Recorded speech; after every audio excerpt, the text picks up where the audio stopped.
வணக்கம், Shalom. Welcome to Anitha's cookies. நம்ம இன்றைக்கி இந்த வீடியோவில் பார்க்க போகிறது சேனக்கிழங்கை வச்சு ஒரு வடை இல்லைன்னா ஒரு பால், அது இப்படி கூட சொல்லிக்கலாம். அதுக்கப்புறம் பாப்பர்ஸ் எப்படி பண்ணுறதுன்னு இந்த வீடியோவில் டீட்டெயிலாக பார்க்கலாம்.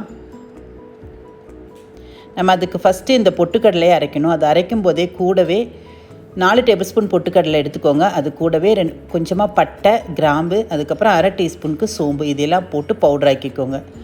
அதுக்கப்புறமா இந்த மாதிரி ஒரு 200லேருந்து 250 கிராம் சேனக்கிழங்கு எடுத்திருக்கேன். நல்லா வாஷ் பண்ணிவிட்டு இதை வந்து நல்லா துருவி எடுத்துக்கலாம்.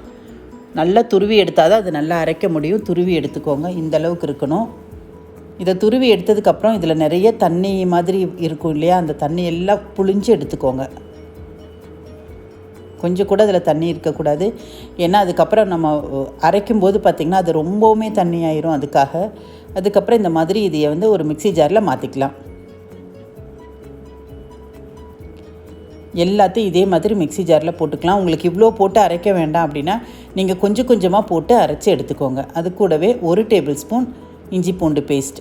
உங்களுக்கு இது இப்படி போட பிடிக்கலன்னா நீங்கள் இஞ்சி தனியாக பூண்டு தனியாக கட் பண்ணி சேர்த்திக்கலாம். அது கூடவே 2 பச்சை மிளகாய் காரத்துக்கு.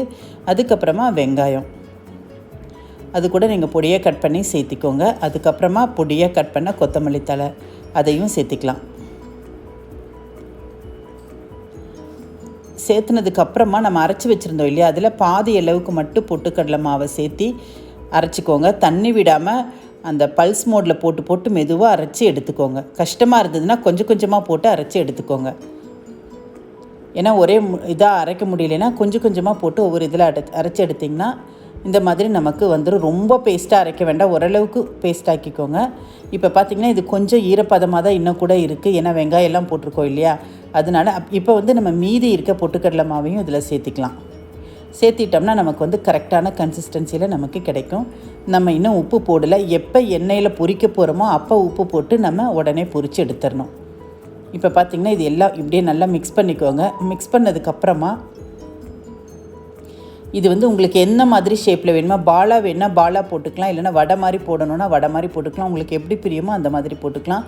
இது சூடான எண்ணெயில் போட்டுட்டு மீடியம் ஃப்ளேமில் வச்சு பண்ணுங்கள். ஃபஸ்ட்டு நீங்கள் ஒரு வடை மாதிரி போட்டு பாருங்கள். இது பிஞ்சு போகலை, கரைஞ்சி போகலை அப்படின்னா அதுக்கப்புறம் கண்டினியூ பண்ணுங்கள். இன்கேஸ் மறுபடியும் அது பிரிஞ்சிருச்சு அப்படின்னா நீங்கள் கொஞ்சம் பொட்டுக்கடலை மாவு மறுபடியும் கொஞ்சம் சேர்த்திக்கணும். சேர்த்து இந்த மாதிரி பொரித்து எடுத்துக்கலாம்.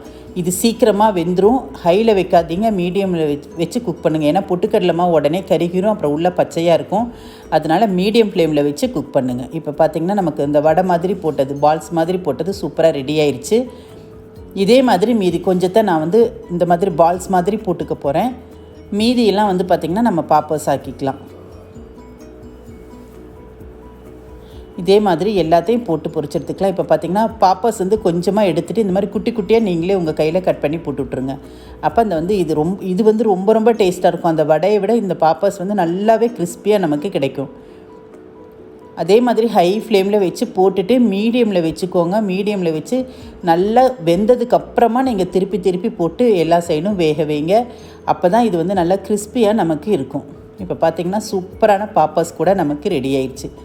இந்த கலரில் வரணும். அப்போ தான் இது வந்து ரொம்ப டேஸ்ட்டாக கிறிஸ்பியாக இருக்கும். இதையும் ஒரு பிளேட்டுக்கு ட்ரான்ஸ்ஃபர் பண்ணிக்கலாம்.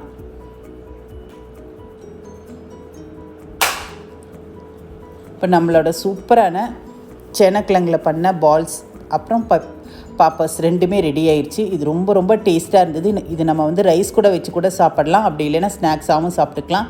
எப்படி சாப்பிட்டாலுமே இது ரொம்ப நல்லாயிருக்கும். நம்ம வந்து ரைஸ் கூட வச்சு சாப்பிட்ற மாதிரினா அப்படியே சாப்பிட்டுக்கலாம். ஒருவேளை நீங்கள் ஸ்நாக்காக சாப்பிட்றதா இருந்தால் சாஸ் வச்சு சாப்பிட்டிங்கன்னா இது ரொம்ப டேஸ்ட்டாக இருக்கும். இதில் காரம் உப்பு பர்ஃபெக்டாக இருந்தது. 2 பச்சை மிளகாய் இவ்வளோ இதுக்கு காரத்துக்கு போதுமான அளவு இருந்தது. அதே மாதிரி இந்த சோம்பு பட்டை கிராம்பு வாசனையோடு இது சாப்பிட்றதுக்கு மட்டன் வடை சாப்பிட்ற மாதிரி இருந்தது. ரொம்ப டேஸ்ட்டாக இருந்தது. நாங்கள் குழந்தைங்க விரும்பி சாப்பிட்டோம். நீங்களும் உங்கள் வீட்டில் இருக்கிறவங்களுக்கு இதே மாதிரி செஞ்சு கொடுத்து சாப்பிட்டு சந்தோஷமாக என்ஜாய் பண்ணுங்கள். இந்த வீடியோ பிடிச்சிருக்கும், ரெசிபி பிடிச்சிருக்கும்னு நினைக்கிறேன். லைக் பண்ணுங்கள், சப்போர்ட் பண்ணுங்கள், கமெண்ட் பண்ணுங்கள். மறக்காமல் சப்ஸ்கிரைப் பண்ணுங்கள், ஷேர் பண்ணுங்கள். தேங்க்ஸ் ஃபார் வாட்சிங் திஸ் வீடியோ. தேங்க்யூ.